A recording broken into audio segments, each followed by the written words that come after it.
जैसा करे संग वैसा चढ़े रंग।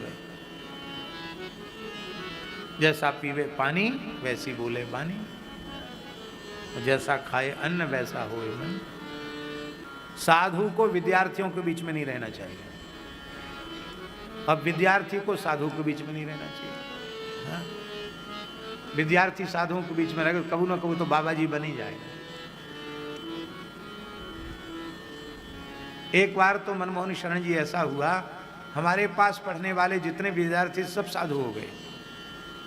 तब कुछ समय के लिए विद्यार्थियों का आना बंद हो गया। खाक चौक में बोले भैया उनके पास पढ़े मत जाओ। क्यों? बोले बस बाबा जी बन जाओ।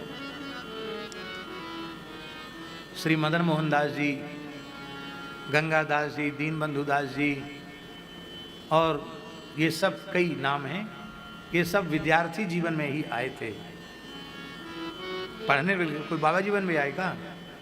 बाबा जी बनने तो नहीं आए थे, पर साधुओं के संग में रहे तो बस संसार छूट गया। साधु संग करो। इन लोगों से पूछो, एक बार भी हमने कहा हो कि तुम बाबा जी बन जाओ? हमने कही कभी? किसी को नहीं कहते हैं। कोई साधु बनने के लिए कहता है तो हम उसको तो मना ही करते हैं। भाई जब जीव के कल्याण में कोई जाति और कोई आश्रम बाधक नहीं, तुम बाबा जी क्यों बनना चाहते हो? गृहस्थ होने से कल्याण नहीं होगा, साधु होने से कल्याण हो जाएगा, ऐसी बात तो नहीं है। गृहस्थों में कितने भक्त हुए? क्यों घर द्वार छोड़ना चाहते हो? घर में रह के भजन करो। हम तो किसी का समर्थन नहीं करते, लेकिन जिनको श्री ठाकुर जी में राग हो जाता है, शरीर संसार में वैराग्य हो जाता है, उनको आप कितने भी समझाओ। हमारे महाराज जी एक महात्मा को समझा रहे थे, भैया जी सच्ची बात बता रहे हैं। तो महात्मा क्या बोला?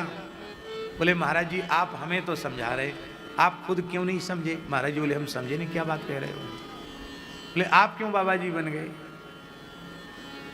भाई आपकी भी तो कोई गृहस्थ आश्रम में बाधा तो थी नहीं, आप क्यों बन गए बाबा जी? महाराज जी बोले ऐसे ही बन गए, किसी लायक नहीं थे इसलिए बन गए। बोले तो हम भी किसी लायक नहीं है, तो तब रहे आओ, फिर कोई बात नहीं। जब जो किसी के लायक नहीं होता वो राम जी के लायक हो जाता है। बोलो भक्तवत्सल भगवान की जय। माई मेरे श्याम लगो